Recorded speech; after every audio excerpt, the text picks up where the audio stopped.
NTV time, जनता की बात जनता के साथ।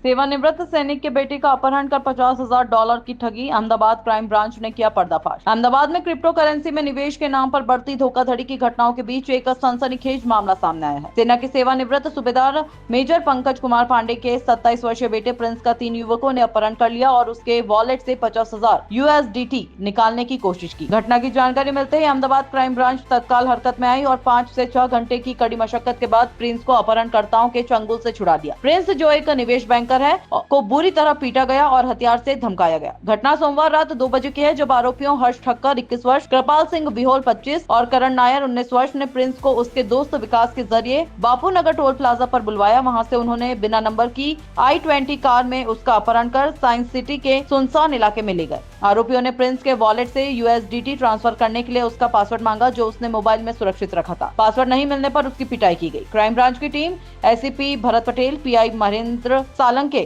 और सब इंस्पेक्टर ऑडे दरा के नेतृत्व में क्राइम ब्रांच की team ACP Bharat Patel, PI Mahendra Salanke और सब इंस्पेक्टर ओडे दरा के नेतृत्व में तकनीकी विश्लेषण और नेटवर्किंग के जरिए तीनों अपराधियों को साइंस सिटी के पास से पकड़ लिया। बताया गया कि आरोपी दुबई में USDT को कैश कराने की योजना बना रहे थे। पुलिस अब यह जांच कर रही है कि आरोपियों ने प्रिंस के जरिए कितना निवेश किया था और पूरे नेटवर्क में और कौन कौन शामिल है। NTV टाइम के लिए चिराग पाटड़िया की खास रिपोर्ट। आज अपहरणના જે બનાવ અનુસંધાને ક્રાઇમ બ્રાન્ચની કુલ 3 ટીમો કામે લાગેલી હતી। એમાં જે મુખ્ય ટીમ કામ કરી રહી હતી જે RL ઓડેદરા જે અમારા સબ ઇન્સ્પેક્ટર છે એમની આગેવાનીમાં, અને એ લોકોને જ આ 3 અપહૃતકારો અને અપહૃતને છોડાવવામાં સફળતા મળેલી છે। અંદાજે આ કામ રાતના 2 વાગ્યાથી શરૂ થઈ બપોરના 12-1 વાગ્યા સુધી આખું સમગ્ર ઓપરેશન ચાલેલું હતું।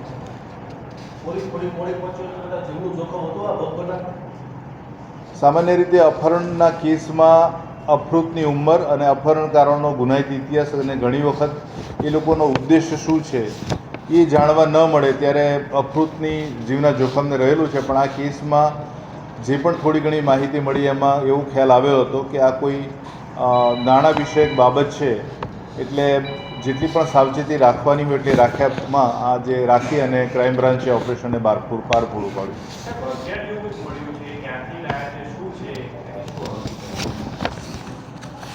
આ જે હથિયાર જે છે આરોપીઓએ ટૂંકમાં આરોપીઓનું જે વિકાસના માધ્યમથી પ્રિન્સને જે એમણે બાપુનગર વિસ્તારમાં બોલાવેલો અને ત્યાંથી એનું અપહરણ કર્યું, જે વાસ્તવિક હદ શહેરકોટડા પોલીસ સ્ટેશનને લાગુ પડે છે।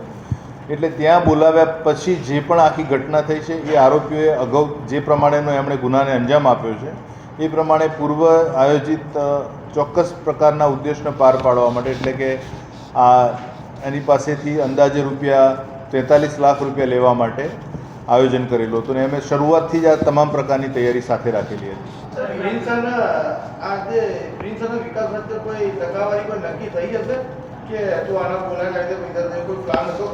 વિકાસ અને પ્રિન્સ બંને મિત્ર છે, અને આ જે 3 આરોપી છે એમને એવો અંદાજ હતો કે અમારા બોલાવવાથી એ વ્યક્તિ નહીં આવે, કારણ કે આ અપહરણ પહેલાં 3 આરોપીઓ દ્વારા એને એવું કહેવામાં આવ્યું હતું કે 10,000 USDT એક વ્યક્તિ પાસે છે, અથવા તો તમે પણ આપો તો અમે તમને એના ભારતીય ચલણના જે પણ નાણાં છે એ આપીશું એની સામે। એટલે પ્રિન્સ દ્વારા એવું પણ કહેવામાં આવ્યું હતું કે અત્યારે હાલ પૂરતા મને તમે ₹1 લાખ આપો અને ત્યારબાદ આગળનું જે ટ્રાન્ઝેક્શન્સ છે હું કરીશ। એટલે 3 આરોપીઓએ શરૂઆતમાં એને લલચાવવા માટે ₹1 લાખ પણ આપેલા હતા।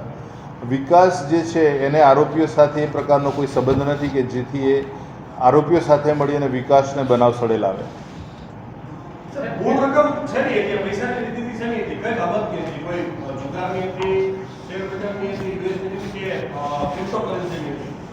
પ્રિન્સનું જે કામ જે છે એ ઇન્વેસ્ટમેન્ટ બેન્કર છે અને USDT ટ્રાન્સફર કરવાનું કામ કરે છે, અને એ આ 3 આરોપીઓને ખબર હોવાને કારણે પ્રિન્સને જો આ પ્રકારે દબાણમાં લાવવામાં આવશે તો એની પાસે વધુ, મતલબ એના વોલેટમાં કદાચ 10,000 નહીં પણ એનાથી ઘણા બધા ક્રિપ્ટો કરન્સી નાણાં હશે એવું માની અને એનું અપહરણ કરવામાં આવ્યું હતું।